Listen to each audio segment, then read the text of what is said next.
اعوذ باللہ من الشیطان الرجیم بسم اللہ الرحمن الرحیم رب اشرح لی صدری ویسر لی امری واحلل عقدۃ من لسانی یفقہوا قولی رب زدنی علما۔ حضرات گرامی، جیسا کہ ہم نے دیکھا سیدنا ابوبکر صدیق رضی اللہ تعالیٰ عنہ کا ایمان لانا، حضرت بلال رضی اللہ تعالیٰ عنہ کا ایمان لانا، اور باقی صحابہ اکرام کتنی مصیبتوں سے نکل کے، کتنی صعوبتیں برداشت کرتے ہوئے، صبر کرتے ہوئے ایمان لے کے آئے، اور اللہ تعالیٰ نے ان کو دنیا اور آخرت میں سرخرو کر دیا۔ ان کو دنیا میں ہی بشارتیں دے دی گئیں جنت کی۔ حضرات گرامی، اب آج ہم حضرت عمر رضی اللہ تعالیٰ عنہ کے اسلام لانے کے بارے میں ڈسکس کریں گے۔ اس طرح حضرت ابو سلمہ رضی اللہ عنہ نے بھی اپنی بیوی حضرت ام سلمہ رضی اللہ تعالیٰ عنہ کے ساتھ ہجرت کی۔ حضرت عامر بن ابی ربیعہ رضی اللہ عنہ نے بھی اپنی بیوی کے ساتھ ہجرت کی۔ جن صحابہ نے تنہا ہجرت کی ان کے نام یہ ہیں: حضرت عبد الرحمن بن عوف، حضرت عثمان ابن مظعون، حضرت سہیل ابن بیضہ، حضرت زبیر ابن عوام اور حضرت عبداللہ بن مسعود رضی اللہ تعالی عنہ۔ کفار کو جب ان کی ہجرت کا پتہ چلا تو وہ تعاقب میں دوڑے، لیکن اس وقت تک یہ حضرات بحری جہاز پر سوار ہو چکے تھے۔ وہ جہاز تاجروں کے تھے۔ اس طرح یہ حضرات حبشہ پہنچنے میں کامیاب ہو گئے۔ کچھ عرصے بعد لوگوں نے ایک غلط خبر سنی، وہ یہ تھی کہ تمام قریش مکہ مسلمان ہو گئے ہیں۔ اس اطلاع کے بعد حبشہ کے بہت سے مہاجرین مکہ روانہ ہوئے۔ نزدیک پہنچ کر پتہ چلا کہ یہ اطلاع غلط تھی۔ اب انہوں نے حبشہ جانا مناسب نہ سمجھا اور کسی نہ کسی کی پناہ حاصل کر کے مکہ میں داخل ہو گئے۔ پناہ حاصل کرنے والے ان مہاجرین نے جب اپنے مسلمان بھائیوں پر اسی طرح بلکہ پہلے سے بھی زیادہ ظلم و ستم ہوتے دیکھا تو ان کو یہ گوارا نہ ہوا کہ ہم پناہ کی وجہ سے اس ظلم سے محفوظ رہیں۔ لہٰذا تو انہوں نے اپنی پناہ لوٹا دی اور کہا ہم بھی اپنے بھائیوں کے ساتھ ظلم و ستم کا سامنا کریں گے۔ حضرت عمر رضی اللہ تعالیٰ عنہ اس وقت اسلام دشمنی پر کمر باندھے ہوئے تھے۔ ایک روز وہ مکہ کی ایک گلی سے گزر رہے تھے کہ ان کی ملاقات ایک قریشی شخص سے ہوئی۔ اس کا نام حضرت نعیم بن عبداللہ رضی اللہ تعالیٰ عنہ تھا۔ یہ اس وقت تک اپنی قوم کے خوف سے اپنے اسلام کو چھپائے ہوئے تھا۔ حضرت عمر رضی اللہ تعالیٰ عنہ کے ہاتھ میں تلوار تھی۔ یہ پریشان ہو گئے، ان سے پوچھا کیا ارادے ہیں؟ وہ بولے محمد صلی اللہ علیہ وسلم کو توبہ نعوذ باللہ من ذالک قتل کرنے جا رہا ہوں۔ یہ سن کر حضرت نعیم رضی اللہ تعالیٰ عنہ نے کہا پہلے اپنے گھر کی خبر لو، تمہاری بہن اور بہنوئی مسلمان ہو چکے ہیں۔ یہ سن کر حضرت عمر رضی اللہ تعالیٰ عنہ جلال میں آ گئے، بہن کے گھر کا رخ کیا۔ حضرت عمر رضی اللہ تعالیٰ عنہ کی بہن کا نام فاطمہ تھا۔ ان کے شوہر حضرت سعید بن زید رضی اللہ تعالیٰ عنہ تھے۔ یہ عشرہ مبشرہ میں شامل ہیں۔ حضرت عمر رضی اللہ تعالیٰ عنہ کے چچا زاد بھائی بھی تھے۔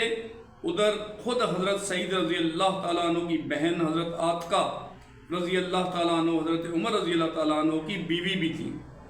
بہن کے دروازے پر پہنچ کر انہوں نے دستخط دی۔ اندر سے پوچھا گیا کون ہے؟ انہوں نے اپنا نام بتایا تو اندر یک لخت خاموشی چھا گئی۔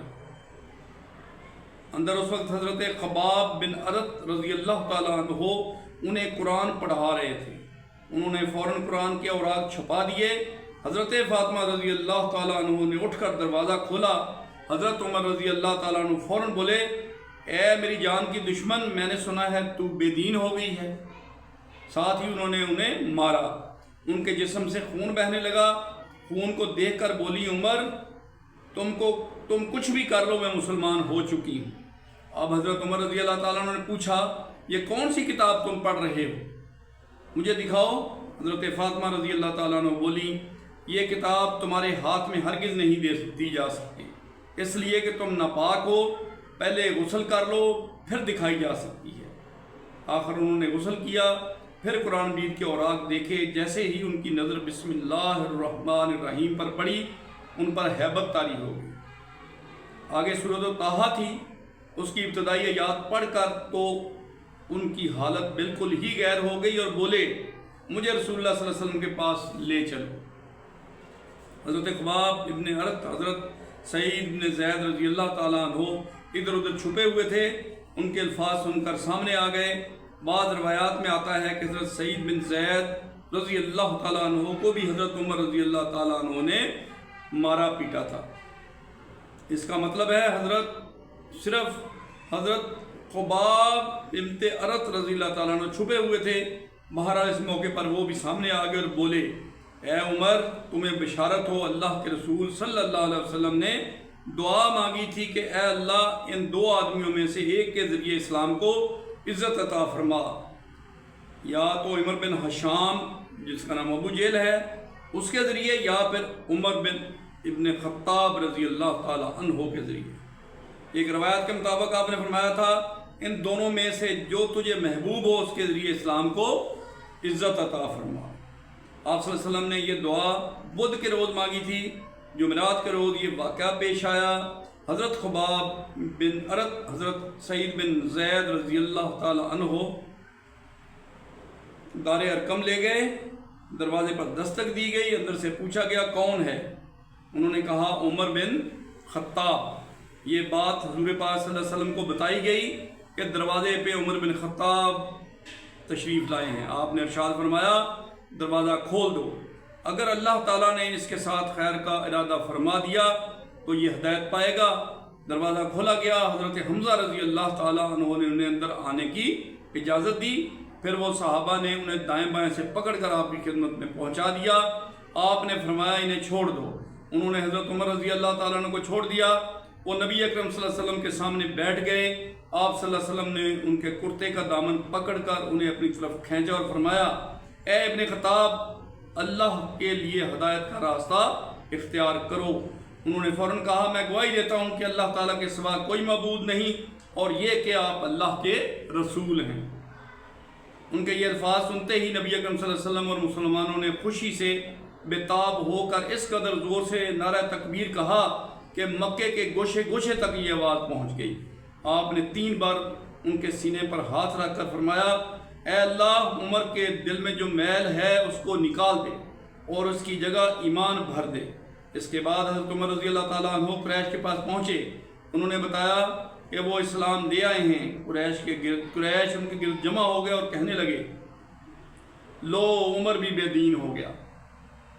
عتبہ بن ربیعہ آپ پر جھپٹا، لیکن آپ نے اسے اٹھا کر زمین پر پٹک دیا، پھر کسی کو ان کی طرف بڑھنے کی جرت نہ ہوئی۔ اس کے بعد آپ نے اعلان فرمایا اللہ کی قسم آج کے بعد مسلمان اللہ تعالیٰ کی عبادت چھپ کر نہیں کریں گے۔ اس پر نبی اکرم صلی اللہ علیہ وسلم مسلمانوں کے ساتھ دار ارقم سے نکلے۔ حضرت عمر رضی اللہ تعالیٰ عنہ تلوار ہاتھ میں لیے آگے آگے چل رہے تھے اور وہ کہتے جا رہے تھے لا الہ الا اللہ محمد رسول اللہ، یہاں تک کہ سب حرم میں داخل ہو گئے۔ حضرت عمر رضی اللہ تعالیٰ عنہ نے قریش سے فرمایا تم میں سے جس نے بھی اپنی جگہ سے حرکت کی میری تلوار اس کا فیصلہ کر دے گی۔ حضرات گرامی، یہ تھا وہ حضرت عمر رضی اللہ تعالیٰ عنہ کا ایمان لانے کا واقعہ۔ تو ہم اللہ تعالیٰ سے دعا کرتے ہیں کہ یا اللہ پاک جتنے بھی ہمارے صحابہ کرام ہیں اللہ تعالیٰ ان کو اعلیٰ سے اعلیٰ درجے عطا فرما اور ہمیں بھی ان کے نقش قدم پر چلنے کی توفیق عطا فرما اور ہمیں اچھا مسلمان اور سچا مسلمان بنا دے۔ اس کے ساتھ ہی ہم اجازت چاہتے ہیں۔ اللہ حافظ۔